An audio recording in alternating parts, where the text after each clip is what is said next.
शबरी मगने हैं राम भजन में, शबरी मगने हैं राम भजन में, राम दरस की आस है मन में।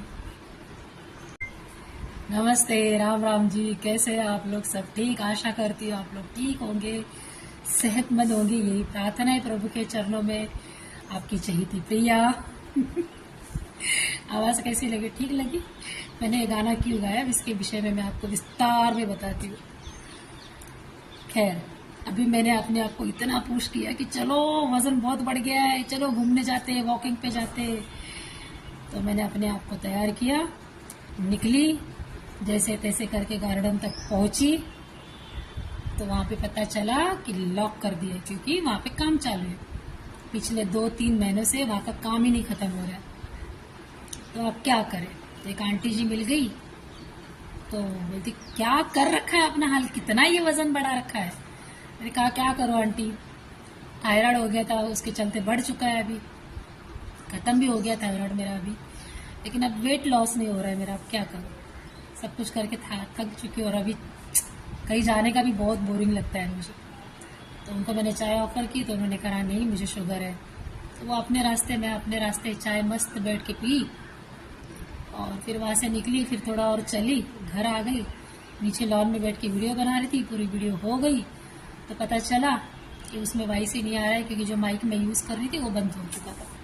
तो सारी वीडियो वेस्ट हो गई। फिर यहाँ पे आके वीडियो बनाई, 2 वीडियो बनाई, क्योंकि हम लोग स्क्रिप्ट नहीं लिखते ना, जो मन में आता है सामने सीधे सीधे बोलती हूँ मैं।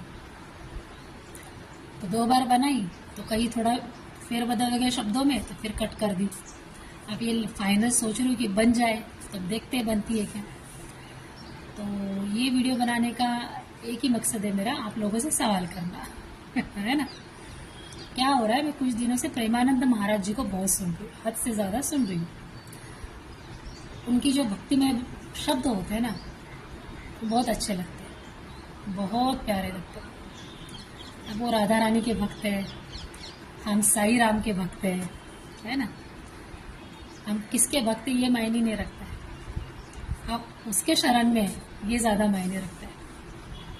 तो क्या हुआ है कि उनकी बातें सुन सुन के मन कर रहा है अब झोला बांधे और निकले, या तो वृंदावन पहुंचे, तो अपना गंगा किनारे, गंगा की गोद में अपना सर रख दे, और आराम से बस खत्म। लेकिन ऐसा सोचते सोचते ना सडनली उनका एक वीडियो आ गया। कोई एक महिला आई थी उनके पास, उन्होंने कहा कि मेरी शादी नहीं हुई है, और अब मैं शादी करना भी नहीं चाहती हूँ, और अब मेरा मन जो है भक्ति में रम चुका है, तो अब मेरा मन नहीं करता है। लेकिन घर वाले जो एक साथ रहेंगे तो लड़की जात तो मायके में बोझ ही बनती है।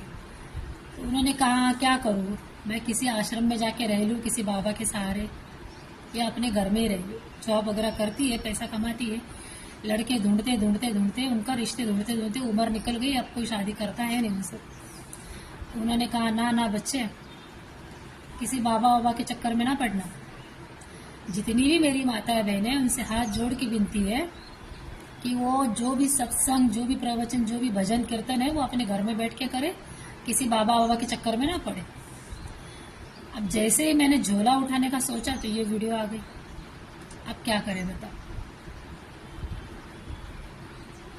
उन्होंने सही कहा है, गलत तो उन्होंने कहा नहीं, क्योंकि सारी जिंदगी का सफर जो है उनका बाहर ही गुजरा है।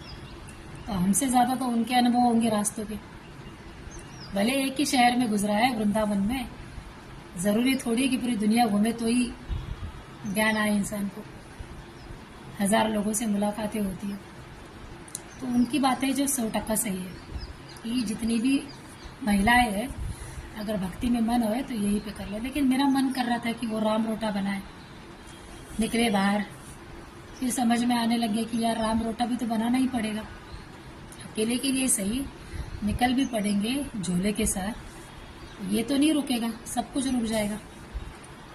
तो फिर ये प्रेमानंद जी की बात सुन के मुझे ऐसा लगा इन्होंने सही कहा।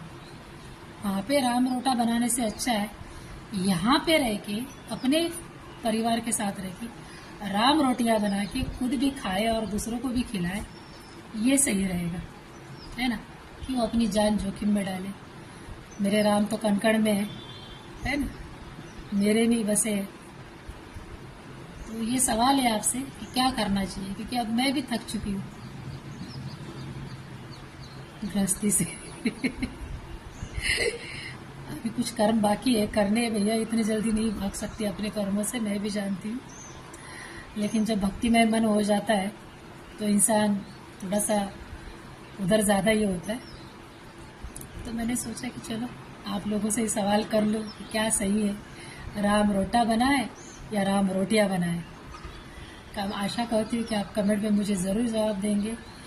एक गुरु को ही बनाने से अच्छा मैंने सोच लिया कि क्यों ना ही पूरा जगत ही गुरु बना लिया जाए, है ना। क्योंकि हर जगह आपको क्या कहते हैं, उसको क्या कहते हैं, गुरुजन बैठे ज्ञान देने के लिए, है ना। ये पेड़ पौधे सारे गुरुजन ही तो है। ये पृथ्वी, ये आसमान, ये दीवारें, ये सारी चीज़ें, अपने घर वाले, बाल बच्चे, है ना, ये सारे गुरु ही है जो ज्ञान दे रहे। क्या लगता है आपको, ये ज्ञान ज़रूरी है किसी एक बाबा के पास जाके बैठे उनके चरणों में और सिर्फ सुनते रहे, कोई बकवास नहीं, कोई तर्क वितर्क नहीं, कोई सवाल जवाब नहीं, चुपचाप पड़े रहे उनके चरणों में। फिर भी ख्याल आता है भूख लगेगी तो उठूंगी ना मैं, भूख लगी है। खैर बहुत दिमाग खा लिया आप लोगों का, ज़रूर जवाब दीजिए। मैं आशा करती हूँ कि आप लोग जवाब देंगे। गुरु ज्ञान बहुत ज़्यादा ज़रूरी है, तो मैंने इस सारे ब्रह्मांड को ही अपना गुरु बना लिया है। तो आप लोग मुझे ज़रूर दीजिए, इसमें आप लोग भी शामिल है, तो जवाब ज़रूर दीजिएगा। मैं आशा करती हूँ कि आप लोग भी उस राम को ध्यान में रखते हुए मुझे जवाब देंगे। फिर मिलते हैं। जय सिया राम।